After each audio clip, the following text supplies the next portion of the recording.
นะโมตัสสะภะคะวะโตอะระหะโตสัมมาสัมพุทธัสสะนะโมตัสสะภะคะวะโตอะระหะโตสัมมาสัมพุทธัสสะนะโมตัสสะภะคะวะโตอะระหะโตสัมมาสัมพุทธัสสะมะคะโยมะวะโยติหังมัจจาโกจิอุปาทโวยะถาตัญญาตาตัญญาสักกะเรภวสันตุมะคะโยมาวะโยติหังมัจจาโกจิอุปาทโวยะถากัญจนานิอุกัตตาสักกะเรภวสันตุติมะคะโยมาวะโยติหังมัจจาโกจิอุปาทโวยะถากัญจนานิกิริสังฆา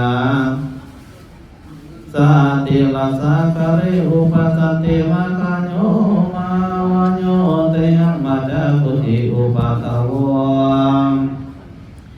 กะหามะคะโยมาวะโยติหังมัจจาโกจิอุปาทโว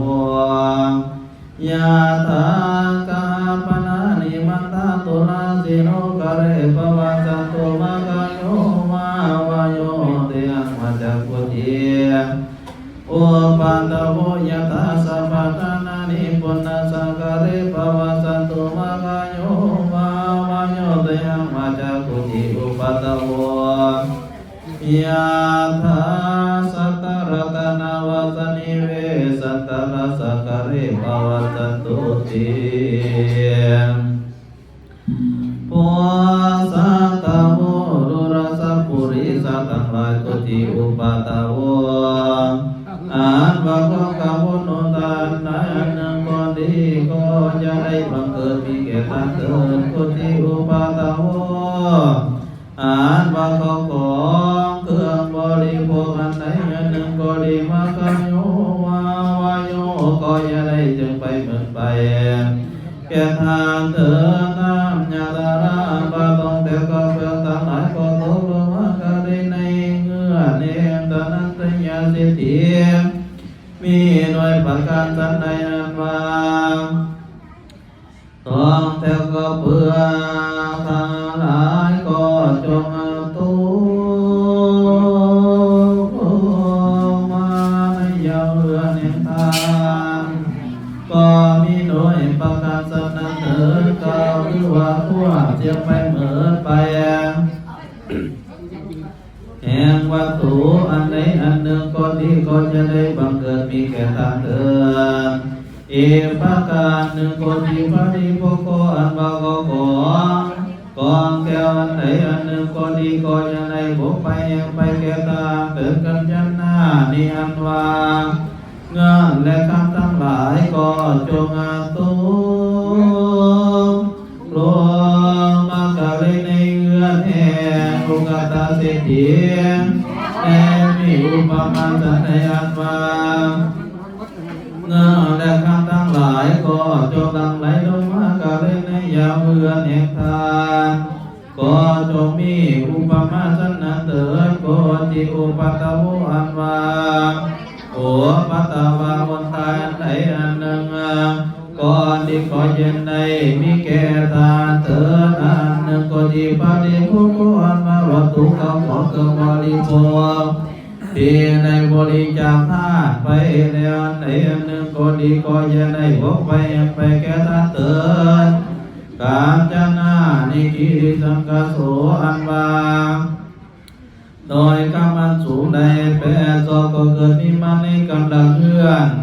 แห่งสริเศรษฐีและมีประกาศสันใดอันว่าเงื่อนและคำอันนาเป็นนาผู้โดยก็จงบังเกิดมีแก่ท่านทั้งหลายด้วยประกาศสันนั้นเถิดอีกประการหนึ่งอันว่าอุปัฏฐวายนายอุตายอันใดอันหนึ่งก็ดีก็เย็นในหัวจะก็เย็นในบังเกิดมีแก่ทานเถิดอีกประการหนึ่งอันว่าวัตถุเขาของเครื่องบริโภคอันใดสละบริจาคให้เป็นทานไปเดียวเขาคือว่าเงินและคำแก้วและแหวนเสื้อผ้าอาภรณ์อันใดอันหนึ่งก็ ก็ดีขอเย็นได้เสียงไปเหมือนไปก็ขาเถิดกหาปันนานิอันบากหาปันนาคือว่าเงื่อนและข้ามแก้วและแม่ทั้งหลายอันโตมากาเลในยาวเอื้อนหัวห้องเอพญามันตาตุลาก็มีโดยประการสันในอันว่าเขาของกองแก่และเงินกำทั้งหลายก็จงตุโลมากาเลในยาวเอื้อนแห่งทางหลายด้วยประการสันนั้นเถิดส่วนอันวางพวกกังวลอนตายเรื่องไหนอย่างหนึ่งก็ดีก็อย่าได้บังเกิดมีแก่ทานเถิดพร้อมโดยเขาของเครื่องบริโภคอันใดอันหนึ่งก็อย่าได้เสียงไปเมื่อไปแก่ทานเถิดสัพพะทานานิอันวาสาสมเขาของทั้งมวลอันตกลงมากะเล่นในบ้านเอื้อนแห่งปุณณกาเศรษฐีและมีด้วยประการสันใดอันว่าทรัพย์สมบัติของเหล่านั้นก็จงตุลงมากะเล่นในอย่างเอื้อนขอทานโดยประการสันนั้นเถิดกับทั้งพวกกัมมนาคนตายทั้งหลายเป็นต้นว่าพวกก็สวายเดือนเนื้ออ่อนใจเจ็บไข้ตูสูงมันมองใจเดียวไม่ต่างก่อนอย่าได้เกิดมีแก่ทานเถิดอีกประการหนึ่งอันว่าของเครื่องบริโภคอันใดอันหนึ่งก็ดีคือว่า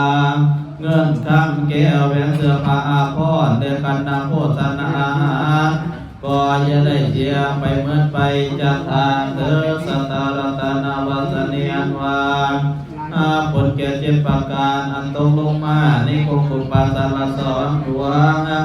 แก่พระเวสสันดรป่าเมื่อเป็นราศีต้นสิกไม่สะเลจาป่าไม่กำมาเมื่อวันนั้นก็มีด้วยประการสันใดว่าผลแก่เจ็ดประการคือว่าแก่พระธรรมราชเดือตาแก้วปิรังผลภูแก้วพระพามีแสงเอื้องภูแก้วมานีภูราศมีแก้วปิตุมีขามาแก้ววาสีลาลาภาพัดแก้วมุกลางสวยสดเงินข้ามสดหลายก็จงตุโลกมาใหญ่ยังดีละลาเทวาเทวนาบอกตานาบอกเจ้ามูลเจ้าสัทธาเติมมีพอเงินในเงินเป็นนาเขาข้าตั้งก่อยาให้พวกทานทั้งหลายโศกเศร้าทุกอย่างให้คิดใจก็ขาเตือนเทศนาปาริโยสันนิในเมื่อแล้วโลตาโลสาธรรมเทศนาขอให้เจ้ามูลเจ้าสัตว์ทั้งหลายที่อยู่ไกลได้อยู่ไกลจงในสมดังพวกมุมาปรารถนาสมดังกล่าวมาแล้วเทวลังนิธิตัง